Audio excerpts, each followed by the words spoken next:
अस्सलामुअलैकुम, I am Mohammad Hasan Hashmi और अब हम बात करने जा रहे हैं चैप्टर नंबर 12 के प्रोग्राम 12.41 के ऊपर। प्रोग्राम की स्टेटमेंट हमारे पास कुछ यूं है, write a program that displays the following shape using nested for loop. याद रहे कि हम इस जैसा एक प्रोग्राम वो पहले भी कर चुके हैं, इससे मिलता जुलता ही प्रोग्राम है। सिर्फ फर्क आप लोगों को नजर आ रहा होगा कि वहां पे हमारे पास जस्ट वैल्यूज थी, बल्कि स्टार्स भी हम प्रिंट कर चुके हैं। आई थिंक 12.37 के अंदर और 36 के अंदर हम ये काम कर चुके हैं। लेकिन अब सिर्फ और सिर्फ स्टार्स के सीक्वेंस का फर्क है। अगर आप यहाँ पे देखें तो हमारे पास पहली लाइन के अंदर एक स्टार है, सेकंड के अंदर 2 है, थर्ड के अंदर 3 है and so on so fourth, पांचवी में 5 स्टार्स हैं। सो इस तरह का कोई भी प्रोग्राम आप लोगों के पास अगर आ जाए तो याद रहे कि हमारे पास यहाँ पे एक ही वक्त में 2 लूप्स वो चलेंगे। यानी हम ये वाला काम फॉर लूप और फॉर लूप के साथ कर सकते हैं, वाइल लूप और वाइल लूप के साथ कर सकते हैं, डू वाइल लूप और डू वाइल लूप के साथ कर सकते हैं। अब आप बड़ी आसानी के साथ इस प्रोग्राम को देखने के बाद फौरी तौर पे ये जहन में ला सकते हैं कि ये काम हम नेस्टेड लूप के साथ करेंगे। लेकिन यहाँ पे मैं आप लोगों को ये बात पहले ही बावर करवा देता हूँ, हमारे पास जब भी 2 साइड्स के ऊपर स्टार्स ग्रो करेंगे तो याद रहे नेस्टेड का स्ट्रक्चर वहां पे लाजमी तौर पे वो आना चाहिए।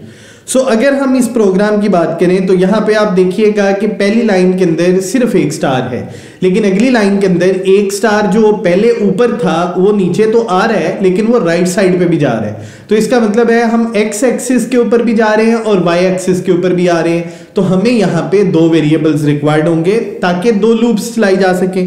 तो अब चलते हैं प्रोग्राम लिखने की तरफ। सबसे पहले हमने यहाँ पे लिखा hash include stdio.h, angle brackets में इसको लिखने के बाद अगली लाइन में हमने लिखा hash include conio.h, angle brackets में इसको लिखने के बाद नेक्स्ट लाइन में हमने लिखा void main, और उसके बाद मेन के फंक्शन के अंदर हम पहुंच जाते हैं। अब यहाँ हमें 2 वेरिएबल रिक्वायर्ड होंगे, जैसे मैं शुरू में बात कर चुका। एक का नाम हमने रखा int I और दूसरे का नाम हमने रखा j। सेमीकोलन लगाने के बाद क्लियर से ग्रीन का फंक्शन हमने यहाँ पे यूज किया। उसके बाद हम पहली आउटर लूप की बात करते हैं, तो मैंने यहाँ पे लिखा फॉर और ब्रैकेट के अंदर मैंने लिखा i equals 1 semicolon, i is less than और इक्वल 5 सेमीकोलन, और उसके बाद मैंने यहाँ पे लिखा i प्लस प्लस। अब इस लूप के इनर स्ट्रक्चर की तरफ चलते हैं, यानी इस लूप के अंदर हम दूसरी लूप को चलाएंगे, इसीलिए तो ये नेस्टेड लूप बनेगी। सो हमने यहाँ पे लिखा for j equals 1 semicolon, j is less than और इक्वल i सेमीकोलन, और इसके बाद j plus plus.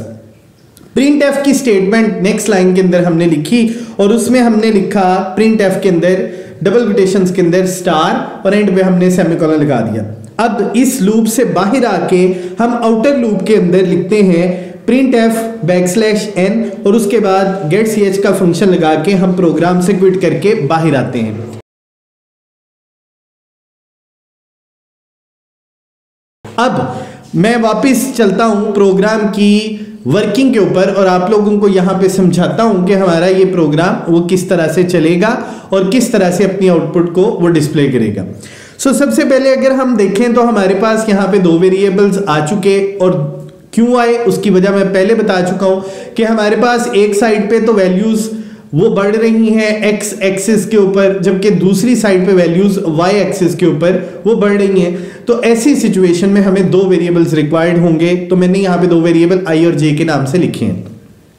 Outer loop का काम है वाई एक्सिस के ऊपर वैल्यूज को प्रिंट करना, जबकि हमारे पास जो इनर लूप है वो एक्स एक्सिस के ऊपर वैल्यूज को प्रिंट करने के लिए वो यूज हो रही है। सो हम आउटर लूप से स्टार्ट करते हैं। i की वैल्यू हमारे पास है 1, ऊपर से वैल्यू 1 आ रही है, इनर लूप में आ जाते हैं। सो हमारे पास j की फर्स्ट वैल्यू होगी 1। सो कंडीशन की तरफ चलते हैं, j इज लेस देन और इक्वल i, मतलब 1 इज लेस देन और इक्वल 1। कंडीशन ट्रू है, सो हम आ जाएंगे प्रिंट एफ की स्टेटमेंट में, स्टार प्रिंट हुआ फर्स्ट टाइम।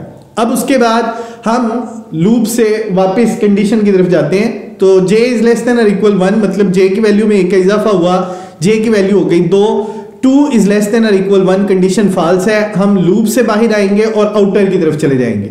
अब जब हम आउटर की तरफ जाएंगे तो बैकस्लैश n की वजह से लाइन ब्रेक हो गई और हम वापस नेक्स्ट लाइन की तरफ चले जाएंगे। अब आउटर वैल्यू की अगर हम बात करें, आउटर लूप की बात करें, तो हमारे पास i की वैल्यू में 1 का इजाफा हुआ, तो i की वैल्यू हमारे पास यहां पे हो गई 2। अब दोबारा फिर इनर लूप में आते हैं, सो j दोबारा नए सिरे से 1 से क्रिएट होगा, j की वैल्यू हमारे पास हो गई 1, 1 इज लेस देन और इक्वल टू, कंडीशन ट्रू, पहली दफा स्टार प्रिंट हुआ। अब उसके बाद फिर दोबारा यहीं से ऊपर जाएंगे और हमारे पास कंडीशन दोबारा चेक होगी, 2 इज लेस देन और इक्वल टू, कंडीशन हमारे पास यहाँ पे ट्रू है, सो इसका मतलब है नेक्स्ट स्टार साथ में ही प्रिंट हो जाएगा। अब उसके बाद जब j की वैल्यू 3 होगी, कंडीशन फॉल्स होगी, बैकस्लैश n की वजह से नेक्स्ट लाइन में जाएंगे। अब उसके बाद आउटर लूप की तरफ चले जाते हैं। सो आउटर लूप में जाने के बाद हमारे पास i की वैल्यू हो गई 3, 3 दोबारा फिर इनर लूप में आएगा। सो यहाँ पे हमारे पास कंडीशन कुछ इस तरह से चलेगी, j की वैल्यू फिर 1 है, 1 इज लेस देन और equal 3, condition true, star print हुआ। फिर उस नेक्स्ट टाइम हमारे पास यहाँ पे j की वैल्यू में 1 का इजाफा हुआ, तो 2 इज लेस देन और इक्वल 3, कंडीशन ट्रू, फिर स्टार प्रिंट हुआ। नेक्स्ट टाइम एक और वैल्यू ऐड होगी, तो j की वैल्यू 3, 3 इज लेस देन और equal 3, condition true, star print हुआ। अब उसके बाद जब j की वैल्यू 4 होगी, तो 4 इज लेस देन और इक्वल 3, कंडीशन फॉल्स, हमें फिर बैकस्लैश n की तरफ आना पड़ेगा, यानी लाइन को ब्रेक करके अगली लाइन पे जाना पड़ेगा। चौथी लाइन पे हम आते हैं, तो यहाँ पे हम i की वैल्यू की तरफ वापस जाएंगे, यानी आउटर लूप की तरफ वापस जाएंगे। सो हमारे पास यहाँ पे वैल्यू हो गई 4, दोबारा फिर इनर लूप में आएंगे, 1 इज लेस देन और इक्वल 4, स्टार प्रिंट हुआ। फिर 2 इज लेस देन और इक्वल 4, फिर स्टार प्रिंट हुआ। 3 इज लेस देन और इक्वल 4, फिर स्टार प्रिंट हुआ। 4 इज लेस देन और इक्वल 4, फिर स्टार प्रिंट हुआ। अब उसके बाद कंडीशन फॉल्स हो जाती है, क्योंकि 5 इज लेस देन और इक्वल 4, कंडीशन फॉल्स है, बैकस्लैश n की वजह से आखिरी लाइन पे आ जाएंगे। अब दोबारा आउटर लूप की तरफ जाते हैं, तो हमारे पास i की वैल्यू हो गई 5। इनर लूप की तरफ वापस आते हैं, तो हमारे पास यहाँ पे हो गया j इज लेस देन और इक्वल i, मतलब 1 से दोबारा स्टार्ट करेंगे, 1 इज लेस देन और इक्वल 5, कंडीशन फॉल्स या ट्रू, ट्रू हो गई। सो हमारे पास यहाँ पे कंडीशन ट्रू होने के बाद स्टार प्रिंट होगा, नेक्स्ट टाइम फिर स्टार, नेक्स्ट टाइम फिर स्टार, फिर स्टार, और लास्ट टाइम भी स्टार यहाँ पे प्रिंट होगा।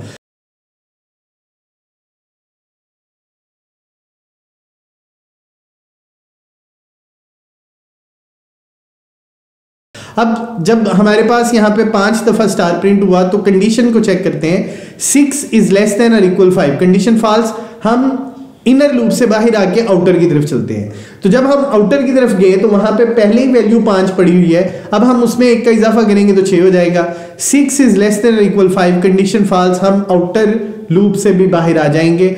आप लोगों को स्क्रीन के ऊपर नजर आ रहा है कि हमने इस प्रोग्राम को रन किया, और रन करने के बाद हमारे पास जो रिजल्टेंट वैल्यूज हैं वो बिल्कुल उसी तरह पैटर्न के अंदर वो हमें डिस्प्ले हो रही हैं। उम्मीद है ये प्रोग्राम आप लोगों को समझ आ चुका होगा। अगर इसमें कोई भी चीज ऐसी जो आप लोगों को मुश्किल लगी हो या समझ नहीं आई, कमेंट सेक्शन में मेरे साथ राब्ता जरूर करिएगा, कमेंट सेक्शन में मेरे साथ राब्ता जरूर करिएगा। मैं इंशाल्लाह कोशिश करूंगा कि आप लोगों को बेहतर अंदाज में इस हवाले से गाइड कर सकूं।